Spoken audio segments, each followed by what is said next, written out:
Кембагалдар биринчи бейишке кирет.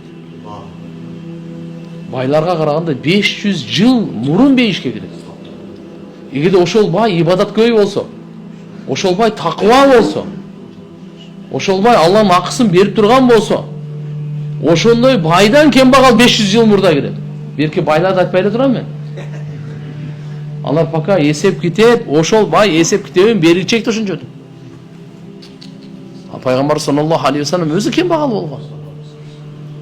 Мына мусулмандардын жөөттөр, христиандар туткан Иса пайгамбар, пайгамбар саллаллаху алейхи ва салламдан да кембагал болгон. Мына Иса пайгамбар. Биздин пайгамбарыбыздан эле мурда 571 жыл мурда төрөлгөн. Иса пайгамбар кандай кембагал? Ошончо иншалла бул кембагалдык кордук эмес. Бактысыздыктын белгиси эмес. Наоборот, эгерде каниет болсо, Аллаху акбар. Ким Алла Таала пайгамбар саллаллаху алейхи ва саллям айтат, кимде ким азыраак ырыскыга, азыраак берилген ырыскыга разы болсо, Алла Таала андан азыраак эле амалдан разы болот экен да. Көп нерсени талап кылбай деген.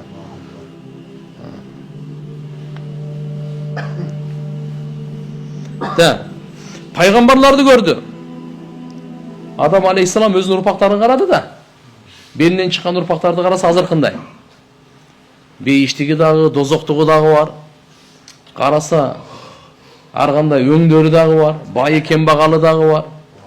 Караса субханалла, кээ бирлери пайгамбарлар, алар чырактар, жарык берип турган, бейиштин жолун көрсөткөн, акыйкатты көрсөткөн, бактылыктын жолун көрсөткөн чырактар алар. Аларга өзүнчө Алла субхана ва таала пайгамбарлардан өзүнчө убада келишим алган. Башкача. Бүткүл адамзаттан баарынан тегиз бул келишим өзүнчө, пайгамбарлардан өзүнчө дагы башка кошумча Алла субхана ва таала келишим алган. Ахзаб сүрөсү 7-аят. Ойт ахада минан набийин мисақахум. Ана, эстеген ал убакта качан биз пайгамбарлардан келишим алганбыз дейт. Булардан келишим башкача. Ва минка, я адам, сенен дагы. Ва мин Нух.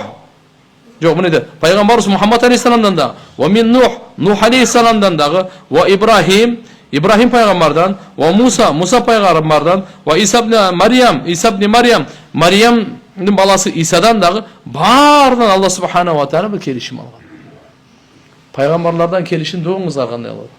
Алар пайгамбарчылыкты жеткирүү келишим өзүнчө жана пайгамбарыбыз Мухаммад алейхиссаламга ыйман келтирүүсү өзүнчө. Бардык пайгамбарлар биздин пайгамбарыбыз Мухаммад алейхиссаламга ыйман келтирген.